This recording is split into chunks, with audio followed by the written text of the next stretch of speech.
The Sonic Disruptor.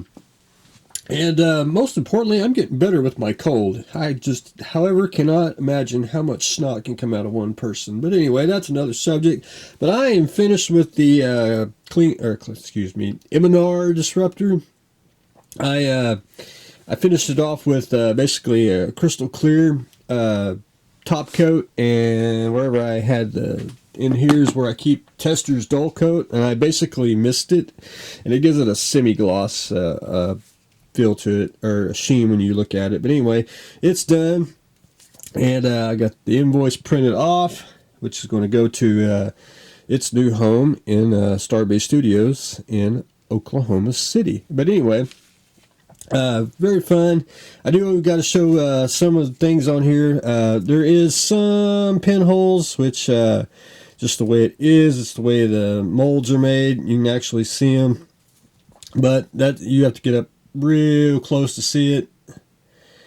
Anyway, it'll look good in pictures and on film, because you won't be seeing any the inaccuracies or the pinholes or anything. And if you ever seen movie props, they're not that fully sanded down. I mean, they look good on screen, but when you start really getting up on them, they just you can see where the paint's at, and the pinholes and everything else. But anyway, very fun prop, and this is going to go be off the bench today. So that's the last you will see of the Sonic Disruptor. The Bradley, I started to paint the road wheels, and I painted the rubber on the road wheels, and I use Spectratex because let me get my flat, wrong one. Let me get my flat black here. I always basically pre-mix my paints, and they're basically almost every paint I own that's Tamiya is ready for the airbrush. And I actually thin this so much. This is basically now a wash. I mean, it is so thin, it don't come out at all thick enough to be on anything. So my Tamiya flat black, and always remember that that's my instant wash if you need a put a pin wash on them all. But anyway, Spectratex, it's Badger paint. So I did the road wheels, and I just airbrush the outside of the rubber. Even if you get it on the inside, that's fine. It's no big deal.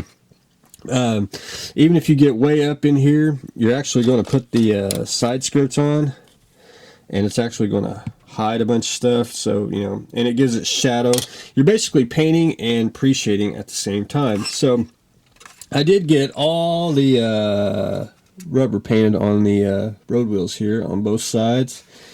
And then next, what I'm going to do is I got to paint the interior. I'll get to that in, but I want to try to get the Bradley pre-shaded, and then I'll start painting the actual desert color, which is going to be desert yellow from Tamiya. Anyway, you get you a circular template. You can get this at craft stores. You can get this at a hardware store.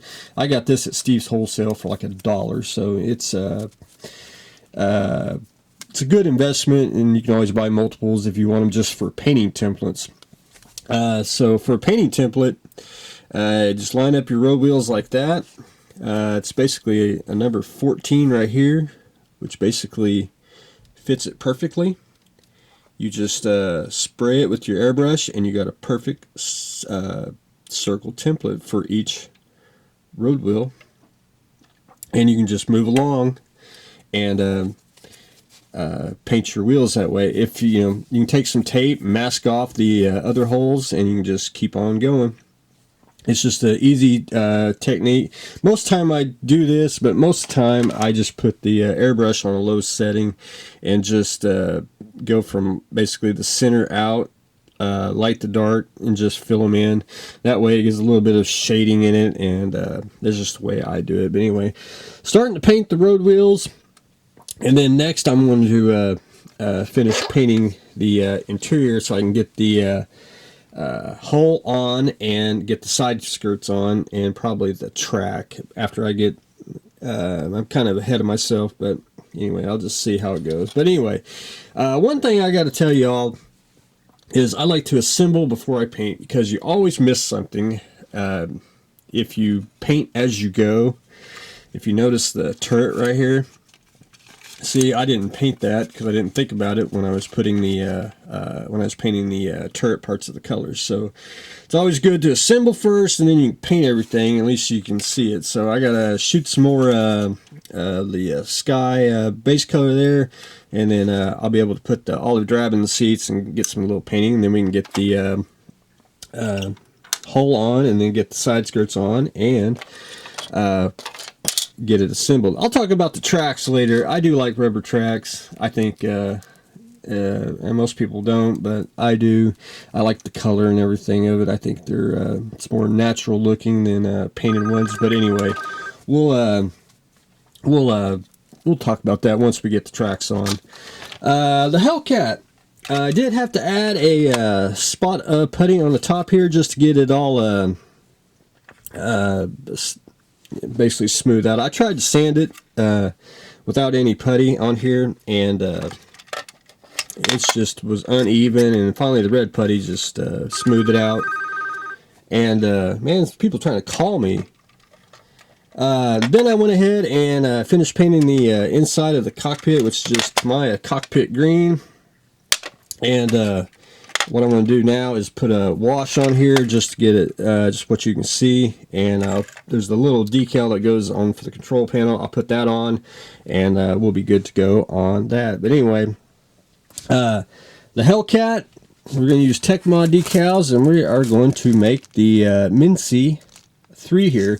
And one thing I like about this Hellcat, it's one of those planes that's one colored, and it's basically one color from sea blue from basically top to bottom. I mean, it ain't even a dual color there, so that's great. So can't wait to do one color, and it's going to be a darker blue, so it's going to be a lot of pre-shading, and I'll try to mix it light where you can see the pre-shading on the panel lines. But anyway, that's where I stand on it. And for new kit, because I've been wanting to do this for a while, and this is a Surya class starship from basically Star Trek. It's going to be a vacuum form kit, and it's going to be basically 2 pieces, top and bottom, and you'll get the back and everything. I'll show all that later. This basically, I was doing research on, there's a company called McDaniel's Designs. He did a vacuum form kit of this. He basically did a vacuum form kit of this with the resin pieces to it. And I'd like to have a McDaniel's kit just to have one for the Ark, but I thought that looks simple enough to build, so I've just been tinkering around with it, and I'll got to finish do a little more sanding, a little fine tuning on it, but I should be able to crank that out very soon, and probably build one up, because it is just odd. You will have to have a 1/650 scale Enterprise kit for the nacelles and a few little odds and ends on it. But anyway, that's what I got on that. So hopefully I'll have more on this as time unfolds. But anyway, that is what I got going today, and I got to go answer my phone because it's rang 3 times. But anyway, we got the Surya class. Last time you're going to see the Sonic Disruptor. We are starting to paint the Bradley, and we are puttying up and painting the cockpit of the Hellcat. So stay tuned for the next exciting episode.